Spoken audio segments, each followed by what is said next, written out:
Olá, campeões. Mais uma vez temos uma oportunidade de um podcast. Dessa vez teremos a presença do Rafael Falsarella, e um grande esportista aqui de Ribeirão Preto e região, tem um nome já consagrado na história do atletismo. E tenho a honra de ter a presença do Gladson Barbosa, pentacampeão brasileiro nos 3.000 metros com obstáculos, e a nossa embaixadora, Mônica. Direto da Espanha. Então, tenho a honra de iniciar mais um podcast. E, por favor, passo a palavra agora ao Gladson. Fique à vontade, Gladson. Bom, como sempre, né, presidente? Obrigado pela confiança, esse projeto lindo aí. Que o objetivo maior é levar informação de qualidade para os atletas, para os apaixonados aí, não só do atletismo, mas de todas as modalidades, né? E eu sou suspeito para falar do atletismo, um pouquinho mais de 30 anos fazendo isso. E hoje, como você bem disse, né, a Rafa aí do triatlo, nossa grande referência, não só em Ribeirão Preto, mas no estado aí, né, e com certeza no Brasil também. E Mônica, né, é a nossa locomotiva aqui. Você é presente aí, Mônica? Boa tarde, pessoal, tudo bom? Bom, obrigada aqui mais uma vez, uma tarde. Sempre bem-vinda. Obrigada, viu? E hoje estamos aqui com Rafael Falsarella, né? Triatleta, treinador, proprietário do RF, Treinamento Esportivo. E gostaríamos de saber de você, né? Quem é você, sua formação, de criança, os esportes que você praticava, como que você chegou ao mundo aqui do triatlo, né? Em específico.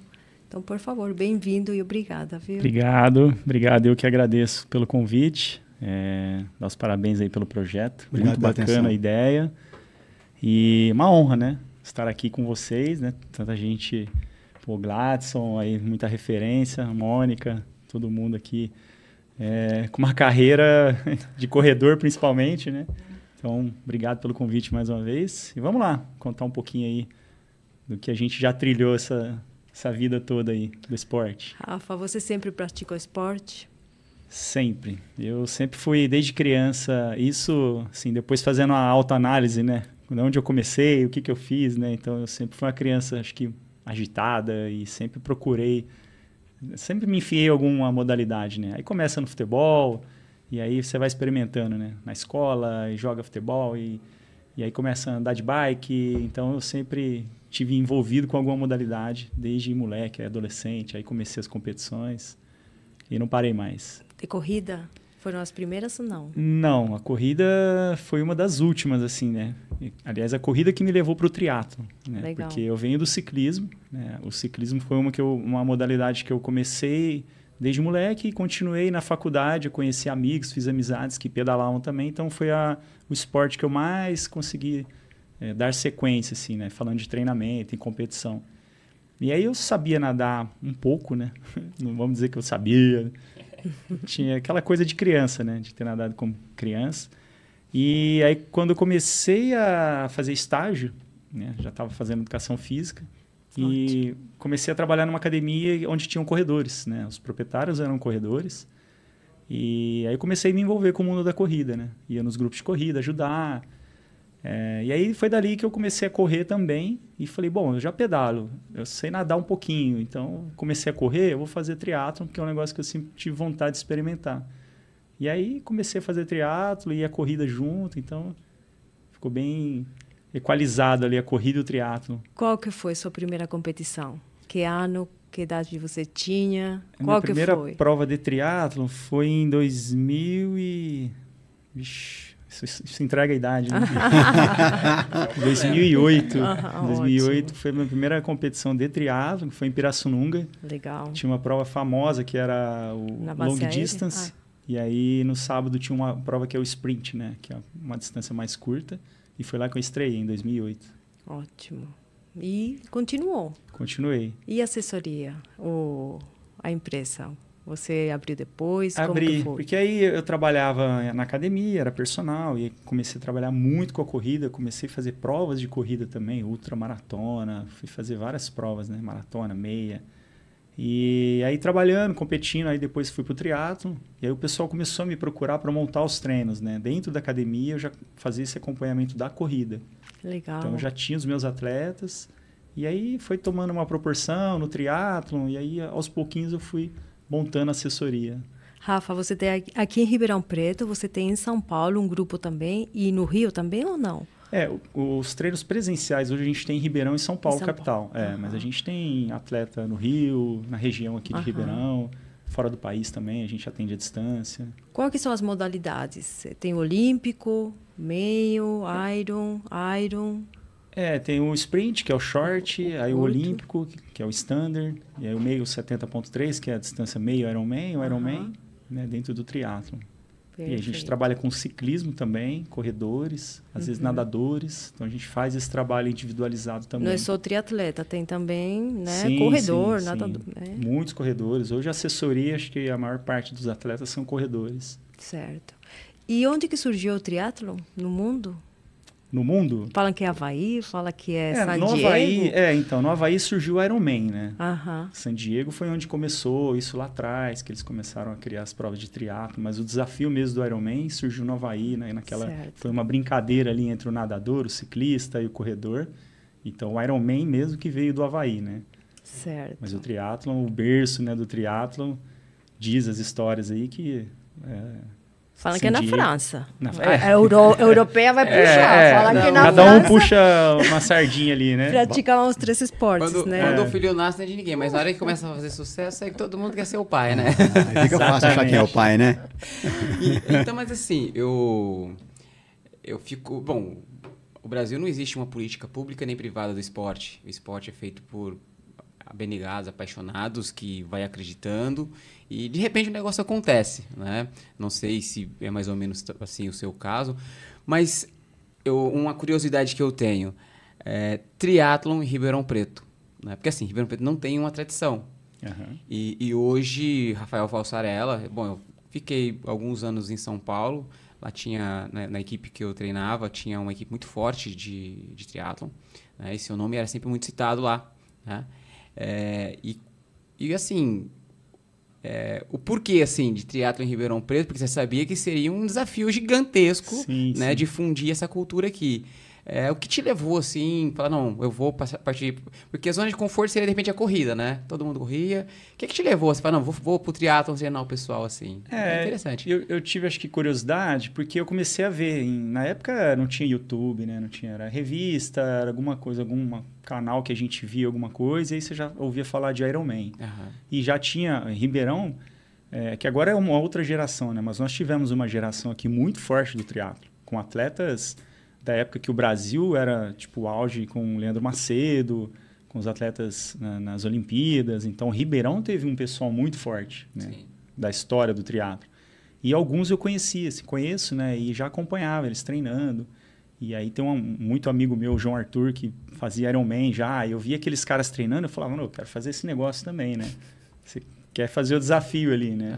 Então, eu não pensava assim, quanto é difícil, quanto... eu vou ter apoio, quanto é longe, quanto é caro, sabe? Eu só queria fazer a prova. Quando você não conhece o caminho, é mais tranquilo, porque você não sabe das dificuldades. Exatamente. Né? Não tem medo de começar, né? E assim, é legal você falar esses nomes, porque com certeza a maior parte dos esportistas da cidade não conhece esses nomes. Não tem ideia, exatamente. Né? E foram assim, referências no atletismo, no triatlo mundial. De vez em quando eu falo atletismo aqui, é força do ar. Mas assim, foi o meu caso. Chegou um dado momento da minha carreira que eu falei, ou eu vou embora, ou a minha carreira acaba. Né? E foi o caso também desses nomes que você citou aqui. Chegou um momento que eles tiveram que ir, né? E que eu acho que é muito legal que você ficou, né? E chegou um dado momento que com certeza você tinha condições de ter ido embora, né? E essa coragem, assim, qual que é a sua motivação quando você acorda assim e fala assim, vou enfrentar mais um dia aqui, né? Conta pra gente, assim, o Rafael de manhã indo pro trabalho, assim. Eu acho que querer ir embora, eu nunca tive, assim, essa vontade para fazer triatlon, porque, assim, eu não tinha ideia. Acho que se eu fosse um atleta profissional, que não foi o meu caso, eu sempre fui amador, né? Então, profissional, que você vive daquilo ali, você ganha para treinar, aí sim, pode ser que eu teria ido para algum lugar, procurar uma equipe, alguma coisa. Mas nunca tive esse interesse. Então, como eu sempre competi amador, para mim estava tudo certo. E a outra questão é que Ribeirão é o paraíso, né? Não sei se todo mundo sabe, mas quando você vai para outras cidades, vai treinar, vai competir, é aí que você vê que Ribeirão é um paraíso para pedalar, para correr, para nadar, o clima é muito bom. Então, aí mais um motivo para falar, não, eu não quero sair daqui mesmo, eu vou treinar aqui. O que é diversidade para alguns, para você era facilidade. Exatamente. Paraíso. Eu sempre falo que treina em Ribeirão, você compete em qualquer lugar, pela dificuldade que a gente tem, né, de clima. Isso que você está falando, eu sou muito amigo do Chiro lá de Santos, né? Hoje vereador lá, e foi atleta olímpico do triatlon. E lá, por exemplo, em Santos, né, que é uma referência mundial assim do triatlon, Carla Moreno ficou muito tempo lá. Eles têm dificuldade de pedalar na cidade por causa da questão do perigo, assim, né? Então, eles têm até um certo horário de manhã para treinar, então antes das 6 horas tem que ter terminado. E eles têm muito problemas, assim, com questão de assalto, com as bikes, tudo, né? E aqui em Ribeirão Preto, eu não vejo falar muito disso, principalmente vocês treinam muito ali em Serrana, né? É um lugar legal. O que você diz, assim, da segurança, do treinamento aqui na região? O que vocês vivem, assim? A gente tem um problema em Ribeirão, mas com uma outra modalidade que é o mountain bike, né? Que são bicicletas que andam na terra, que aí eu acho que fica mais vulnerável, né? Então, a gente tem esse problema da segurança com esse tipo de bike, enfim, de treino. Agora, com a parte de ciclismo de estrada, triatlon, eu acho que é mais difícil porque não sei se tem um comércio maior na mountain bike e no ciclismo de estrada não. Então, a gente é tranquilo quanto a isso, mas a gente acaba correndo outro risco que é de estrada, né? De pedalar em estrada, mesmo tendo as estradas aqui tranquilas, né? Teoricamente, a gente tem estradas boas, mas em qualquer lugar que você vai, eu acho que você corre o risco ali, tanto de trânsito. Então, estamos bem... E suas provas, Rafa? Provas que você tenha feito fora, assim... já tem... Bastantes, né? Bastante. Conta alguma que mais marcou para você no exterior ou no Brasil? Fala, essa aqui eu lembro dela com carinho, viu? Essa foi dura. Eu comecei, como eu falei, né? Querendo fazer o triatlo, pensando no Ironman. E eu acho que até hoje muita gente é assim, né? Começa fazendo triatlo, falando, eu quero fazer Ironman. E eu comecei assim, e aí eu fui até chegar no Ironman. Né? Então, eu comecei a fazer provas menores. E aí, em 2011, eu fiz o meu primeiro Ironman full, que foi em Florianópolis. E aí eu já tinha outra visão, que aí eu queria fazer o Ironman para ir para o Havaí, que é onde é o mundial, o campeonato mundial do Ironman. Acontece no Havaí. E aí fui lá em 2011, tem um corte, né, por tempo, tem um número limitado de vagas, então você vai lá, você tem que se classificar. E tentei, 2011, fui e não consegui. Falei, não, mas não vou desistir.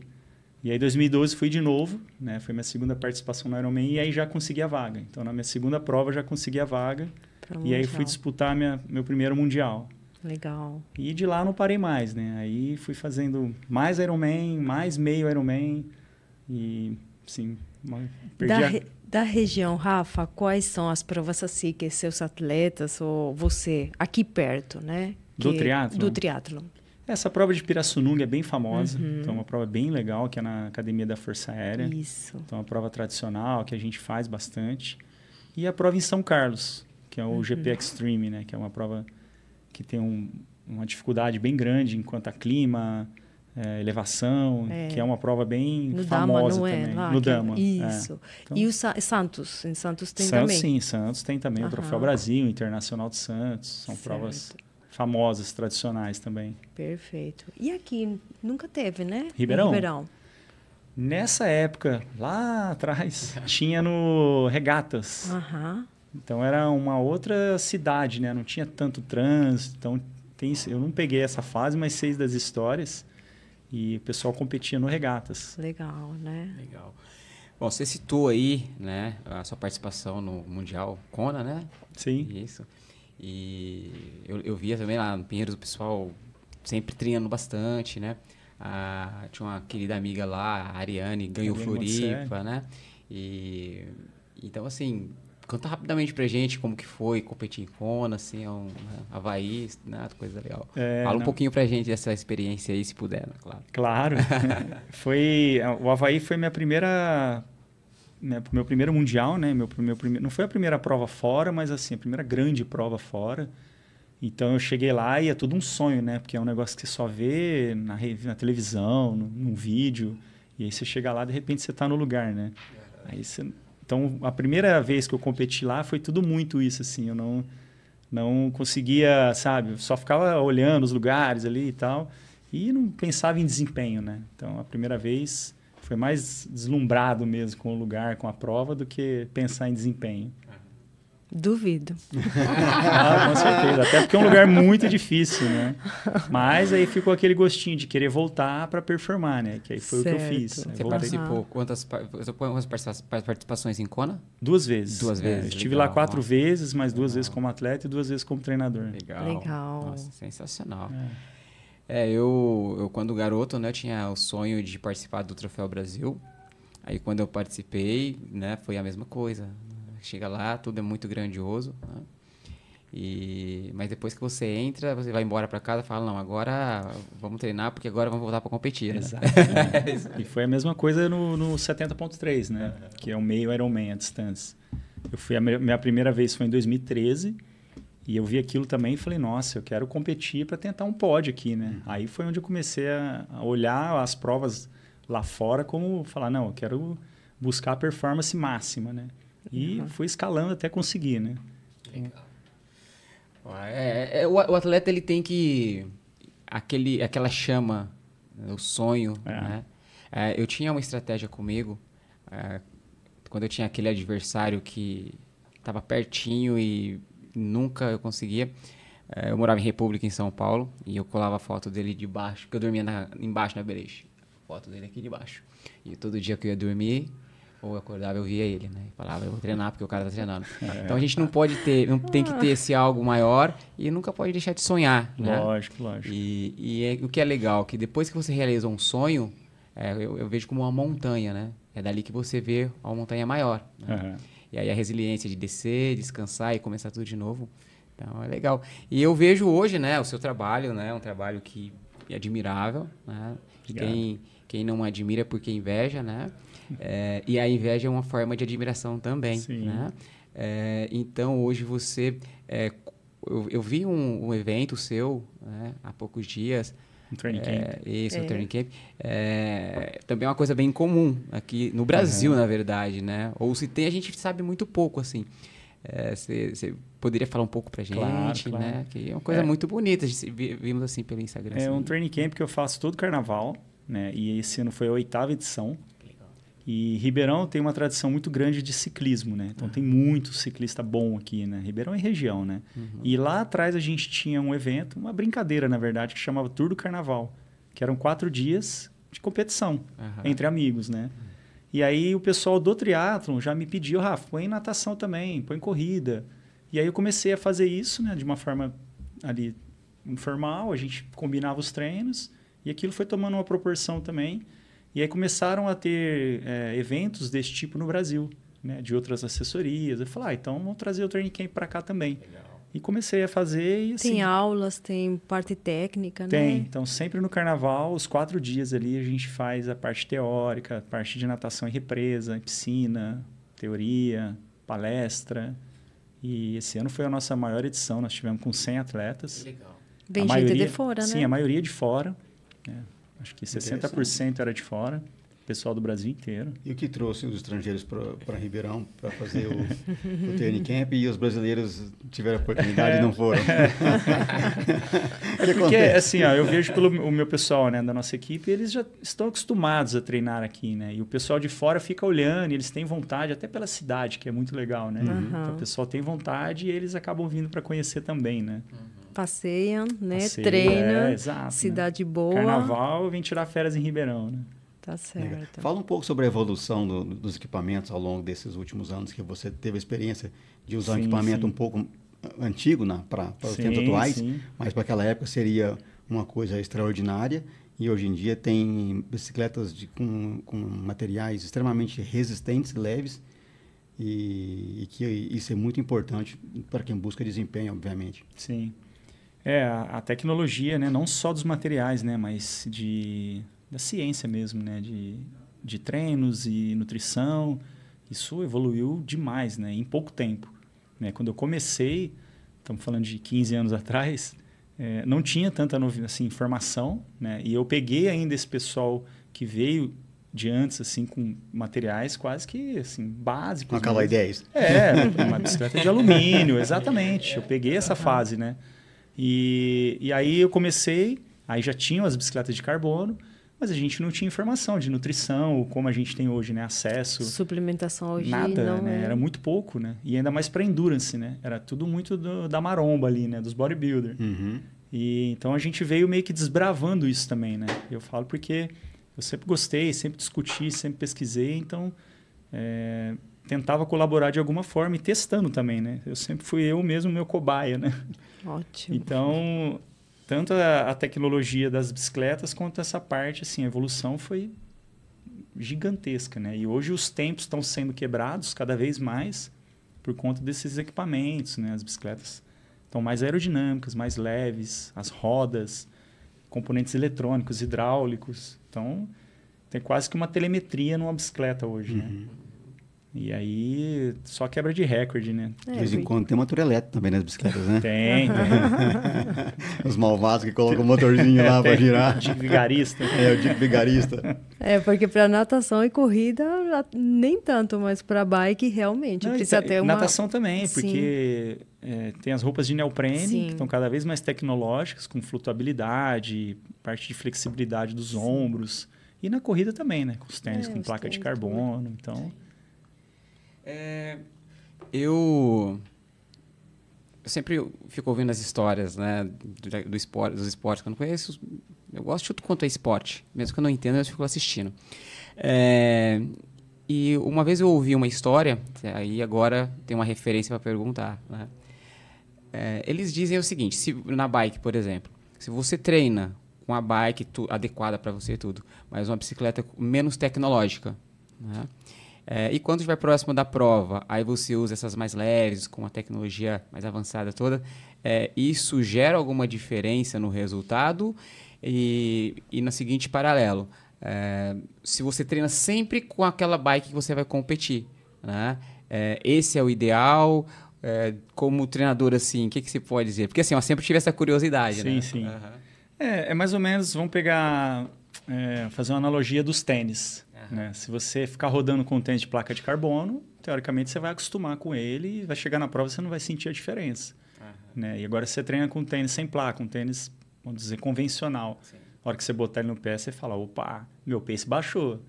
E a bicicleta é a mesma coisa, né? Se você treinar com uma bicicleta mais pesada, menos aerodinâmica, você vai fazer mais força, o arrasto vai ser maior. E na hora que você pegar uma mais rápida, você vai sentir a diferença. Só que, por outro lado, você treinar já com uma bicicleta mais rápida vai te trazer um conforto.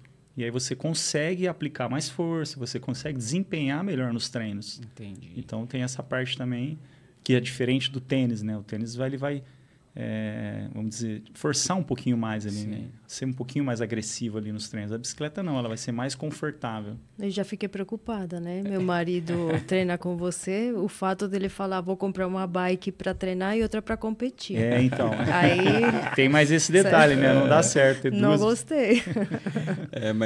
Mas é assim, então o ideal seria... em alguns treinos, você treinar com uma bike que tem um grau de dificuldade maior, né? De repente, treinos de menos que exigem menor qualidade técnica, né? E quando você for fazer treinos que exigem muito mais próximo do que você vai encontrar no dia a dia da competição, aí com a bike seria mais ou menos isso ou não? Não, porque senão você acaba tendo que ter duas bicicletas, né? A brincadeira fica mais pesada. Fica, né? Nós, hoje, assim, quem consegue ter duas bicicletas, geralmente a gente tem uma de estrada e uma de triatlon, que são bicicletas diferentes. Então, a gente treina mais com a bicicleta de estrada, né? Que aí sim ela é às vezes até mais confortável, mas ela é um pouquinho mais pesada, ou ela tem uma geometria que não vai te deixar tão rápido como uma bicicleta de triatlon. E aí você pega a de triatlon nos períodos específicos, né? Que aí você começa a se encaixar nela melhor. Então dá para fazer essa Então foi transição. essa história que eu ouvi. Tem a de estrada de e estrada de triatlo. e Você a viu de como que é competição, importante né, falar com quem triatlo. sabe, né? Isso tem. E qual que é a diferença, assim, especificamente falando da bike de estrada e do triatlo mesmo assim? Porque Sim. para mim isso... Né, A posição que você fica na bicicleta ela é diferente. Né? A bicicleta tá. de estrada você fica mais sentado nela, né? Tá. Então você tem uma resistência maior contra o vento. E a de triatlon ela te deixa mais uma posição mais agressiva, né? Como se fosse uma bicicleta de corrida mesmo, que você fica mais aerodinâmico. Legal. Então fica menos exposto ao vento, né? E às vezes você consegue aplicar uma força diferente da bicicleta de estrada. Ah, Helena, descobrimos por que nós não conseguimos bem no triatlo, porque a gente só tem a bike de Então com a estrada. bicicleta errada. Aquela BMX lá dos anos 80. Ô, Rafa, quem treina triatleta, treina 2 períodos normalmente? Treina, tem que treinar. Todo dia? Todo dia. Assim, depende muito do objetivo da pessoa, né? Sim. Eu tenho alunos que treinam uma modalidade que é o que tem. Não, tudo bem. Então, assim, Certo. não dá pra gente ganhar o Ironman, pegar uma vaga. Mas dá para fazer uma prova. Certo. Né? Agora, quem tem uma disponibilidade, quem almeja uma vaga, ou não, eu só quero ir para fazer uma prova bem, e consegue treinar 2 períodos, né? Sim. Às vezes até 3, porque aí tem a musculação, a fisioterapia, o pilates. E então acaba ficando mais apertado, né? E como é que o atleta que se propõe a ter alto desempenho divide o tempo de treino entre a natação, a corrida e a bicicleta? A gente tem que pegar ali, a princípio, a disponibilidade, né, de horário. E aí a gente parte do seguinte... Eu, por exemplo, né, eu pego... qual a dificuldade maior do atleta? Se é um corredor, tem dificuldade para pedalar ou nadar. Então, peraí, vamos priorizar as outras modalidades. E aí eu parto desse princípio, né, de pegar onde ele tem mais dificuldade e trabalhar... mais, né? Isso. E ir deixando as que ele tem mais facilidade. Né, e tentar montar o quebra-cabeça ali. Perfeito. E treinar corrida? Como que é o seu grupo de corrida, os treinos? Tem treinos que você faz para pessoas que só correm. Tem outras que faz triatlo. Duatlon também, às vezes. Aí a carga de treino, carga semanal, por exemplo, é a mesma coisa, né? A gente pega o objetivo da pessoa, né? O nível de condicionamento da pessoa, se é uma mais iniciante, uma pessoa mais avançada, que vai correr uma maratona, por exemplo. Que e tem a gente alguma prova-alvo, né? Isso, aí a gente tenta diluir isso dentro da realidade da pessoa, né? E também dentro da periodização, que a gente sabe, do descanso, do intervalo, que a corrida já é diferente do ciclismo. A gente tem que ter um cuidado maior, né? O professor pode falar mais sobre isso aí. E correr em terra, o que você acha? O que você pensa? Bom, corrida em terra. Eu já assim, tive já boas experiências, né, de fazer... Aqui eu já treinei muito em terra, né, em Ribeirão. A gente também tem bons lugares para treinar. Nossa, maravilhoso. Ribeirão não tem muito como fugir da terra, né? Nossa. Então, e essa época que eu peguei, né, esses meus amigos, esse pessoal que eu iniciei, eu fui muito para a terra com eles, porque eles tinham essa rotina mesmo, né, essa tradição de correr na terra. Então, eu já iniciei correndo bastante na terra. E aí, peguei gosto, e aí também sempre antenado nas provas. Sempre gostei do trail, acompanho, né, os atletas.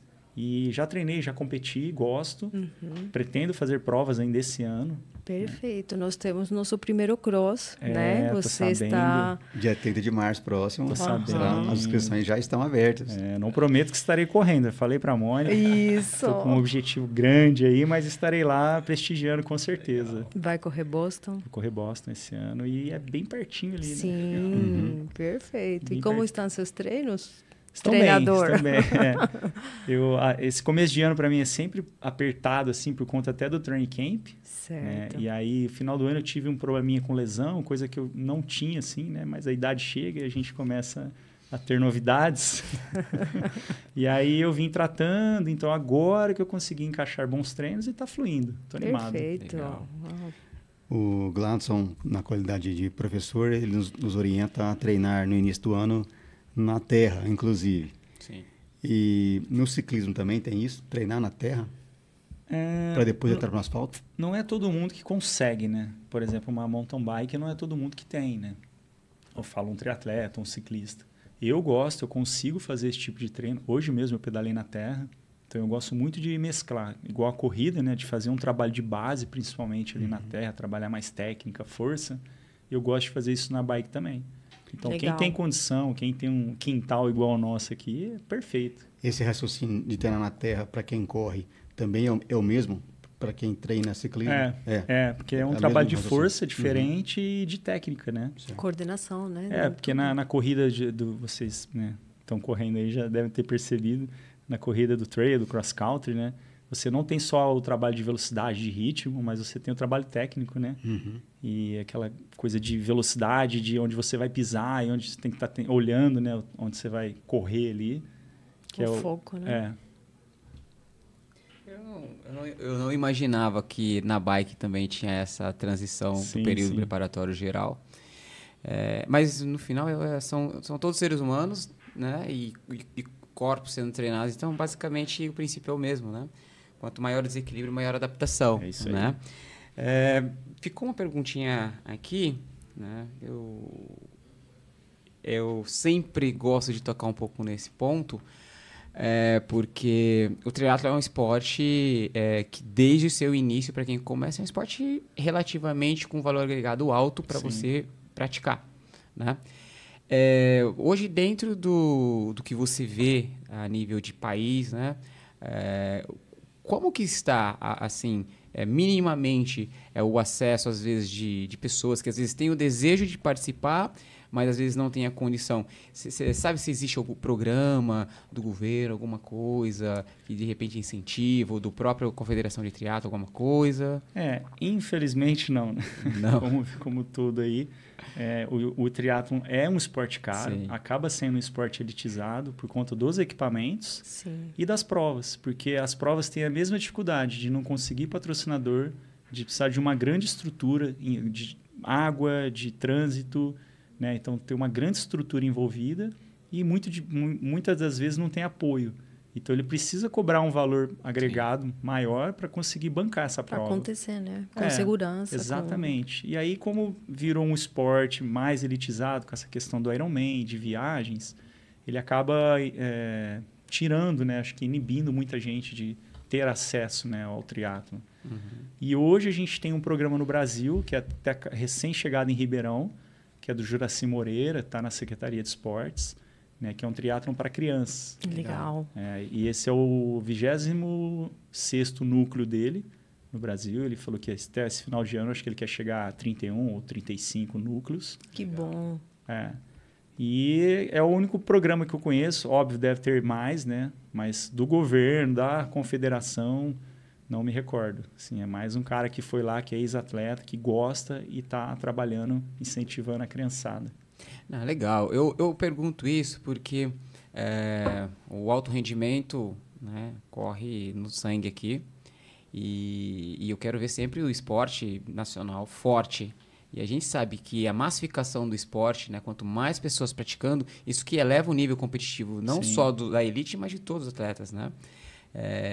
Então, curiosidade porque a gente precisa, né, de alguma forma... começar na base, né? Começar na base, desde criança, que é onde a gente está atrasado, né? Em relação aos outros países. A Europa, né, Mônica? A gente pode falar melhor. Sim, Os melhores triatletas hoje, espanhóis, alemães, eles já começam de criança no triatlon, né? Agora no cross também. No cross. É verdade. Legal. E você, assim, você vê... bom, só estou falando aqui do alto rendimento, qualquer coisa, vocês me brecam aqui, hein? Porque quando você fala com um atleta bom, você pergunta de atleta bom, né? Vai pra cima. Você vê algum atleta aqui na região, ou no próprio estado, assim... Bom, estado quando você vai na região, no triatlon, que possa estar despontando aí nos próximos anos? Qual é a sua visão, assim, nesse momento? A gente está com um time bem forte vindo, né? O pessoal do SESI aqui em São Carlos faz um trabalho excepcional. Hoje um dos maiores triatletas, né, do Brasil, que é o Manuel Messias, e a nossa Luísa, né, que infelizmente sofreu um acidente no final do ano, está internada, que era uma das que estavam classificadas para as Olimpíadas.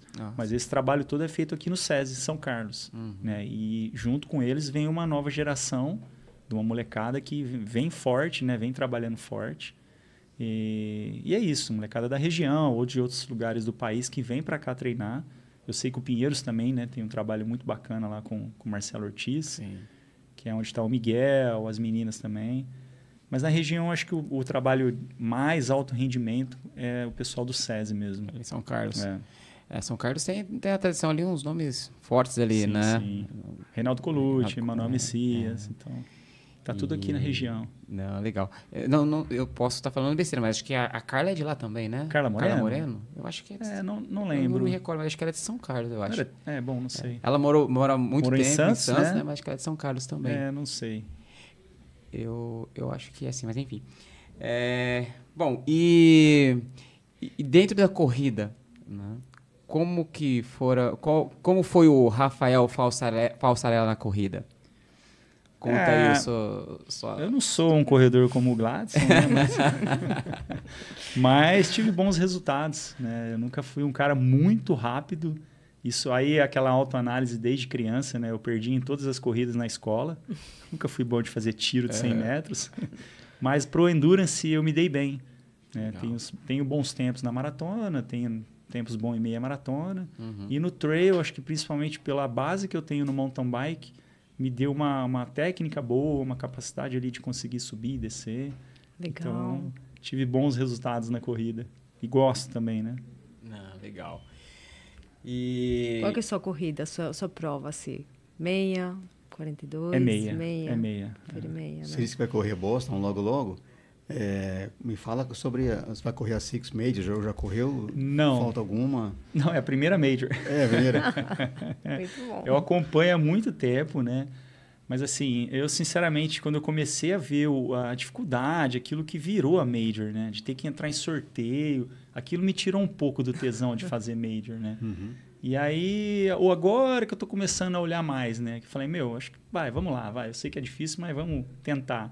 E Boston também, eu já tive outros anos que eu me classifiquei. Eu corri poucas maratonas assim, puras, né? Sem o Ironman. Dentro do Ironman foram 8. Puras. As outras são impuras, né? Puras que eu digo sem ser no triatlo, né? Sim. Mas eu corri bastante no Ironman. Corri 8 maratonas em Ironman.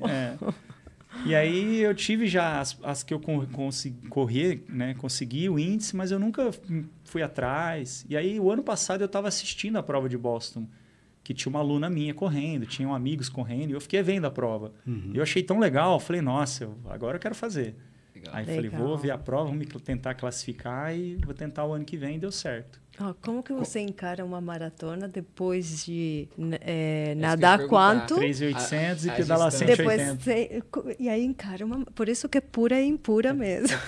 Quando não tem que pedalar 180 antes, fica bem.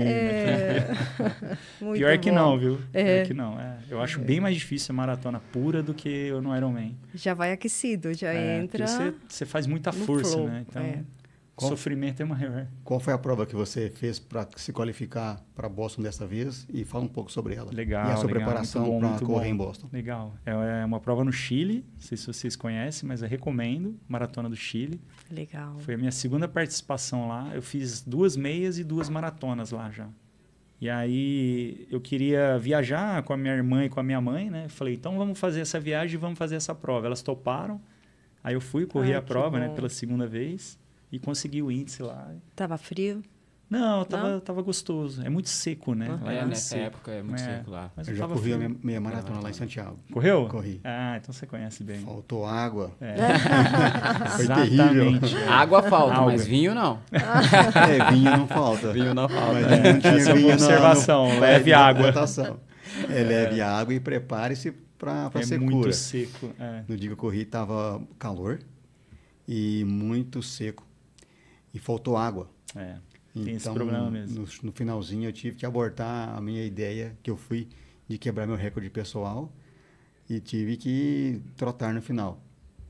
Chegou no último ponto de hidratação, 18º quilômetro, salvo engano, não tinha nada. Ninguém. Estava só a mesinha vazia, sem ninguém para atender nada. E eu achei melhor não pedir água para ninguém na rua. Eu tive esse mesmo problema na maratona também. Ao longo da corrida, eu notei que algumas pessoas deixaram garrafas d'água na calçada. E eu achei que fosse pinga, ou aguardente, alguma coisa assim. Não tomei nada daquilo, mas eu teria que subtrair a garrafa de alguém para tomar água.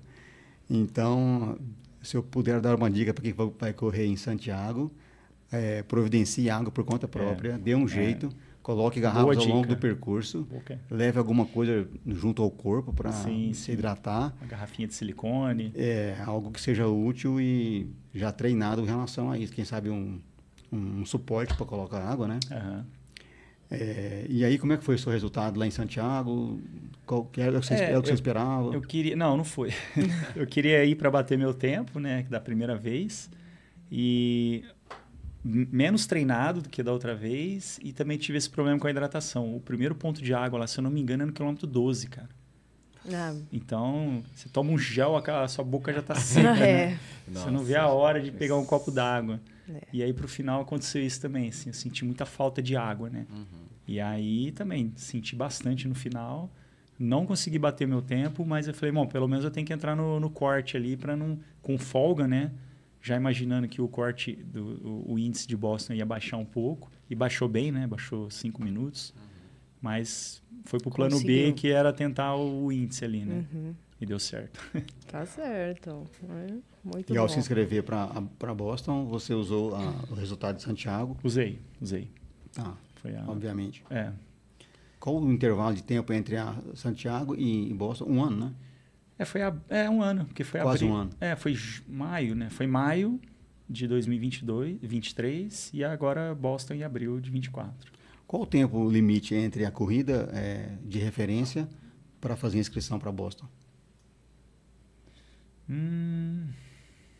Eu não sei exatamente, mas em torno de 6 meses, né? Porque eu acho que Chicago já não classifica mais, né? Uhum. Então, Florianópolis classificou, que foi agosto. 2023, Acho que está um pouquinho mais de 6 Berlim meses. Classifica? Não, joga para o outro ano. Tá joia. Mas setembro... Mas serve de referência? Não, serve. O que eu digo assim, não serve para o ano seguinte, né? Uhum. Então, por exemplo, para correr esse ano, eu acho que a última prova foi ali final de agosto. Aí setembro, que já é Berlim, já não serve para esse ano, serve para o próximo. Chicago. Salvo engano, a corrida de Boston antecede uma semana da corrida de Londres. Sim. Que é no final de abril. Boston é 15 de abril. Meio que tradição ali, acho que é a segunda semana de abril e sempre na segunda-feira, né? Uhum.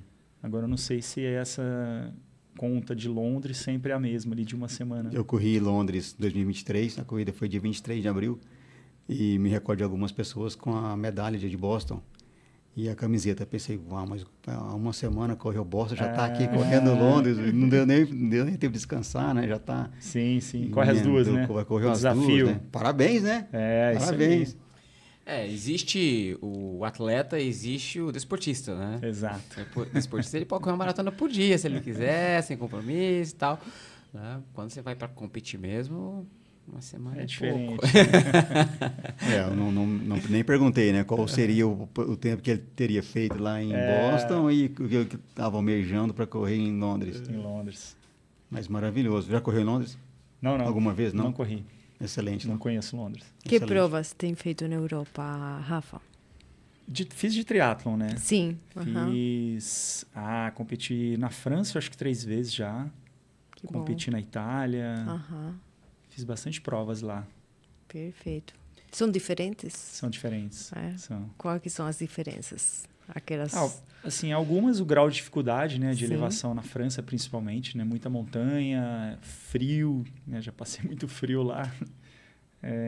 E também bonitas, assim, a prova que eu falo, né, a mais bonita, você perguntou das provas que te chamaram a atenção, a prova mais bonita que eu já fiz foi na Áustria. Legal. Foi o Campeonato Mundial na Áustria.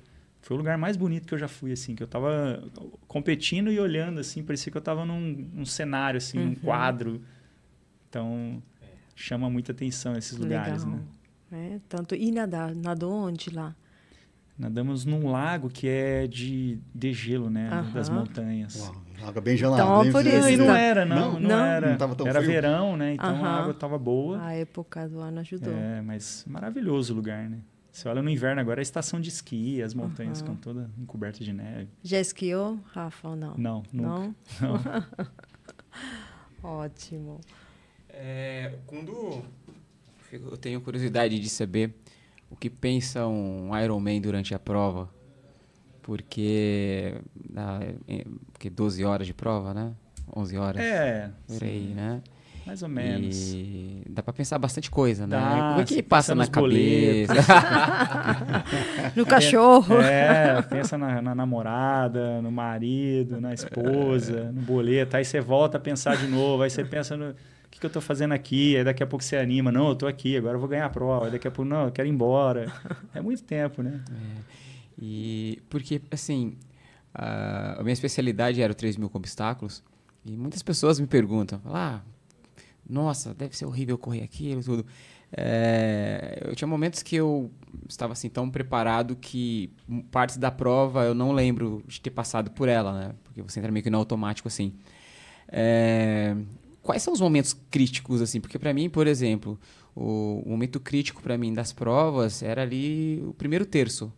Né, que você está ali analisando o adversário, você está treinado, mas você não sabe exatamente se o seu treinamento é suficiente para superar o outro. Então, depois que dava ali um terço de prova, você já sabia quem estava bem, quem não estava, já começava a ficar seletivo. Quais são os momentos mais críticos assim dentro de um Iron assim, para você? Que o atleta ali fala assim, não, aqui ele tem que ter cabeça. Né? Assim, falando, pegando o seu gancho aí do alto rendimento, né, eles estão se analisando o tempo todo. Né? Então tem muita estratégia, né? Do cara que nada na frente, aí o cara que fica pedalando ali só na referência e depois ataca na corrida. Então eles ficam se estudando ali a prova toda. Né? Quem vai ganhar, quem vai... Agora no amador não. No amador a gente sempre fala, faça a sua prova, né? Porque são 9, 10, 11, 12 horas de prova. Então não dá para acompanhar o colega ali, né? Que muitas vezes você vai se dar mal. Então aí tem essa diferença. Lá no profissional, uma guerra entre eles lá, né? E mesmo eles são 7, 8 horas de prova, então é muito tempo. Sim. Pode furar um pneu, pode acontecer alguma coisa e mudar toda a estratégia do jogo, né? E no amador é a mesma coisa, a gente tem que ficar ali. E aí eu acho que quem se cuidar mais, quem, sabe, tiver uma cabeça mais preparada ali para suportar um vento, um calor, vai se dar melhor. Aí quem não tiver vai passar por um momento difícil, talvez mais vezes, menos vezes, ou nem vai passar por isso porque está tão curtindo a prova que não vai nem se ligar o que está acontecendo ao redor. Sim. Então, acho que cada um tem o seu momento ali. Você tem algum recurso que você usa mentalmente para permanecer mentalmente forte ao longo da corrida? Tem. Um tipo de pensamento que você costuma usar, que sirva de estratégia nesse sentido? Sim, sim. É o que o Gladson falou, né? Quando a gente tem aquela chama, né? Quando você tem um objetivo principal que você fala, eu quero, né? E é o que move, né? Então, eu falo que eu começo a trabalhar isso desde os treinos, né? Não só nas provas. Então, eu estou treinando pensando na prova. E aí eu estou mentalizando a linha de chegada, estou mentalizando o pedal. Aqui tá ventando, lá vai estar também. Então, no treinamento, eu já estou pensando na prova. E aí chega lá na prova, eu começo a lembrar, estou condicionado e estou com aquele objetivo lá, que é o meu tempo, é a minha vaga, um pódio. Então é o que eu sempre usei ali de amuleto ali para chegar até o fim, né? Legal, muito bom. E você tem o hábito de ouvir rock and roll ao longo da corrida ou não? Não tem como usar isso na natação, mas ao longo da corrida do ciclismo, você ouve alguma coisa? Muito pouco, né? Eu não sou muito a favor de treinar com música por conta da concentração, da respiração. Mas às vezes ouve assim, num pedal, alguma coisa assim.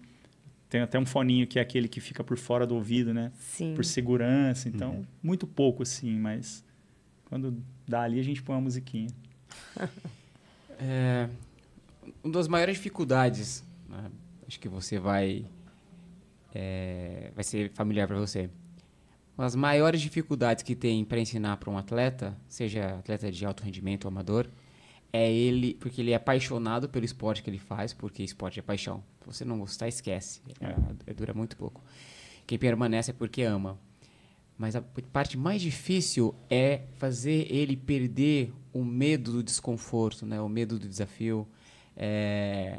É aquilo, tá chovendo, eu não vou porque tá chovendo, né? E eu acredito que no triatlon deve ser muito mais difícil, né? Porque tudo interfere, né? Como treinador, assim, qual a estratégia que você usa para treinar a cabeça dos seus atletas, por exemplo, num dia difícil, num momento difícil? Qual que é a fala, assim, que você passa para eles, assim? Eu tento passar isso para eles, que eu uso, né? Eu falo assim, qual é o seu objetivo? Eu quero ganhar a prova, eu quero pegar essa vaga, eu só quero completar. Então, eu tento entrar na cabeça dele e falar assim, então foca nisso. Se está chovendo, mas dá para correr, vai correr. Se não dá, tudo bem, a gente corre outro horário, a gente consegue ajustar. Mas assim, sempre tentando acreditar naquilo que ele quer buscar, né? A meta dele, né? Seja qual for, seja completar a prova, seja ser campeão do mundo. Uhum. Então, é o objetivo, né? Exatamente. De relembrar trabalhar, o objetivo. de ficar martelando aquilo. Peraí, vamos buscar, você não quer? Vamos buscar. Então, fazer aquilo ficar repetitivo. Ah, legal. É porque quando... eu costumo dizer que o treinador, ele é a pessoa que tem todas as respostas. Né? E todas as respostas são certas. Né? O treinador, ele não pode ter dúvidas, né? E para mim é muito interessante porque correr é um ato espontâneo do ser humano. Agora, nadar e pedalar, não. Então, são coisas... Então, é um desafio bem grande. Grandes amigos eu tive no Pinheiros. E eu via, tem o Mansur, né? Ele cara, foi para os Jogos Pan-Americanos de Mar del Plata, né?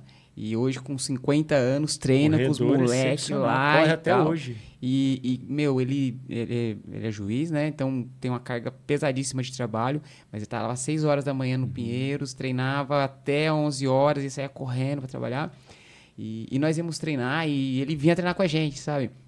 E eu vi o quanto o pessoal do triatlon, eles são, assim, empenhados, né? Sim. O que o atleta do triatlon precisa de ter para falar assim, não, esse aqui agora virou. O que você, como treinador, olha assim e fala assim, não, esse daqui né? O que faz ele se estacar da ninhada ali, assim? Eu acho que é isso. É mais da pessoa, né? Do objetivo, né? E aí, quando eu percebo, quando a pessoa ela me procura para buscar um objetivo desse maior, e aí eu falo, então você tem que virar essa chave aí. Né? Você quer ser um atleta amador, ok, tudo bem. Você quer ser um amador plus, que busca uma vaga, busca um pódio, você tem que virar a chave para algumas coisas. E eu fiz isso, né? Então, eu fiz na prática. Renunciar, né? Assim, não é um profissional. Não, você não vive daquilo. Mas você consegue, dentro da sua rotina, como amador, trabalhando com filho, que seja a sua rotina, fazer diferente, né? E aí, você até perguntou, né? Como que faz isso para entrar na cabeça do atleta, né? Eu brinco que eu tenho o treinador, o Rafa, que é bonzinho, quem não quer performar, e tem o Rafa que pega pesado. E você sabe como é que é, né? Porque o cara que te procura e fala, Gladys, eu quero correr o 10 mil lá para 35. Mas aí o cara não treina, aí o cara tá tomando uma cervejinha, comendo uma coxinha. Aí você fala, seu amigo, e aí? Você não vai conseguir, né? Desculpa. Exato. Desse jeito. Então, a gente tem que dar essa virada de chave. E aí eu começo a pegar pesado com essa turma, né? Falei, aí, vamos buscar a meta ou não? Senão eu vou te jogar lá pro grupo de trás. Eu costumo dizer assim, né? Existem 2 grandes tragédias na vida. Uma é você não conseguir aquilo que você deseja. A outra é você conseguir. Então, sempre que o atleta vem com um objetivo grande, assim... Porque assim, né? A gente... Nós estamos treinadores porque já passamos por situações, né, que poucas pessoas vão passar na vida. E o que eu falo para eles, eu só tento levar vocês a cometer menos erros do que eu cometi. Né? Tentar mostrar um caminho. Exato, né? E a gente precisa de realmente, né, colocar esse pensamento vencedor, não só no esporte, porque o esporte ele é uma representatividade da sociedade. Sim. E eu acho que quando o atleta ele se supera no treino, as dificuldades do dia a dia, elas ficam mais simples, né? Com certeza. Você acha que esse fator psicológico realmente funciona? Muito, muito. Se supera no esporte e a vida? Qual a sua visão disso? Muito. Principalmente a disciplina, né? De você criar uma disciplina, uma rotina, um estilo de vida que é para a vida, né? De acordar cedo, de se alimentar bem, de dormir cedo, de ter uma rotina saudável. E aquilo vai te trazer benefícios para a vida, né? Para o trabalho, com a família. Você encara as dificuldades do trabalho, em qualquer outra forma. Quem né? faz Ironman, então... encara qualquer coisa, né? Não, fica muito fácil o resto. Você fala, isso aí é tranquilo. Muitas vezes o estímulo nos encontra, outras vezes a gente procura um estímulo. Conta uma história a respeito de algum cachorro caramelo que só corre atrás de você na bicicleta, ou quem sabe ao atravessar um lago ou um mar aberto. encontra um peixe. Essa é boa, essa eu tenho várias, né? Mas essa sentido. você falou, você me lembrou. Tem uma história boa minha lá no Havaí até, né? Que teve um ano que... O Havaí é muita natureza, né? Você tá nadando, você vê o tempo todo golfinho, tartaruga. E lá no Havaí, onde que acontece a prova, é um lugar que nunca teve ataque de tubarão. E eu tenho um amigo que mora lá. Então eu ia lá, ficava com ele, nadava com ele lá. E aí, esse ano, foi um atleta brasileiro, que é muito famoso. E aí, acho que eles pegaram ele de garoto propaganda e lançaram uma tornozeleira que espanta tubarão. Olha. E aí, pegaram esse cara e começaram a fazer propaganda com ele. E aquilo virou um alvoroço, né? Que tem tubarão, e tem tubarão usa pulseira para vender o negócio lá, né? A tornozeleira, enfim. E esse meu amigo falando, não tem tubarão, relaxa, nunca teve, tá bom. Enfim. Aí a gente estava num treino lá nadando, eu com a minha natação péssima, né? No meio dos nadadores. E tem uma boia lá que ela fica fixa, que é a metade do percurso do Ironman. E a gente ia lá quase que todo dia, fazia o contorno da boia e voltava. E um desses treinos eu fui com eles e na volta eu fiquei para trás, para variar, né? Os nadadores na frente e eu para trás sozinho. E eu nadando aqui. Mas atrás você não leva a cotovelada, né? Eu ali atrás. E o mar lá é muito claro, né? Você tá... Transparente, né? 5, 6 metros você vê a areia, as pedras lá embaixo, coral. Olha só, velho. E tava um dia bonito, claro, e eu tava nadando, assim, você falou do peixe, eu comecei a ver uma mancha preta embaixo de mim. Ai, gente. E eu nadando e olhando e não queria olhar o que era essa mancha. E a história do tubarão, eu falei, pronto, chegou meu dia. E estou sem tornozeleira, né? Você não tinha E comprado. sem a tornozeleira. E eu falei tanto dessa tornozeleira, eu falei, esse cara vai me comer, esse tubarão vai me comer aqui porque eu tô sem a tornozeleira. Pronto, você é a notícia do Havaí. E nadando e vendo aquela mancha preta e mãe, não sei, que eu vou morrer no Havaí agora, não despedir da minha família. Desesperado. Desespero. E eu vi que aquilo ficava ali. Aí eu comecei a nadar e um olho olhava aqui embaixo e o outro para cima, né?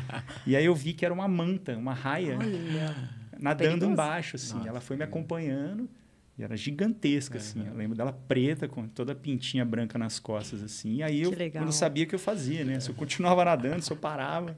E você falou do peixe, essa é uma das histórias que eu acho que é pior do que o cachorro. O tubarão ali não ia ser legal, viu? Legal. Muito bom. Numa disputa, quem fica por último, né? Vai ser né? a comida do tubarão. Nossa Senhora. Não precisa ganhar a prova, basta ser mais rápido que o coleguinha que tá atrás. Pronto. Bom, assim, eu dificilmente um dia eu vou fazer um triatlon, né? Porque eu não sei nadar. Se eu sou igual peixe, se cair na água, só sai se alguém tirar. E bike também não é meu forte. Mas temos aí o cross dia 30, né? A ideia desse cross porque o Brasil, ele tem uma cultura... Bom, na verdade é inexistente a cultura do cross no Brasil. E a ideia é transformar Ribeirão Preto numa referência nacional de cross, porque o cross, ele revela os maiores fundistas do mundo. Né? Então, é transformar numa referência e fazer com que isso, pouco a pouco, as pessoas vão aderindo isso para que no futuro a gente tenha um alto rendimento alto mesmo. Muito né? legal. Assim como é no Quênia, Isso, com na Eliud Europa, Kipchoge, né? África, Ásia. Então, assim, contamos aí com a sua presença lá. Esse cross ele vai ser um marco no esporte brasileiro. E daqui a alguns anos, né, esse vai ser sido o início. Né? Então, contamos com a sua presença lá. Parabéns aí. Obrigado. Nosso convidado para o dia 30 de março, sábado, sim. Fazenda São José, você Conheço conhece, bem. né? Prova de 4 km, 8 km e revezamento misto. Muito legal. Né? Legal. Então, Salvo engano, coincide com a prova em Belgrado. e o Mundial de Cross Mundial. na Europa, é é no a mesmo mesma dia, data. Legal. Nós escolhemos essa data. Esse Mundial é um que eu disso. tenho vontade de fazer. De tentar legal. um índice. Legal. É uma prova que eu já olhei, sabe? Já São treinei. 10 km com o circuito fechado, né? Muito bom. Bom, se estiver pensando em treinar para essa prova e quiser um parceiro, eu vou, porque eu sou apaixonado por cross.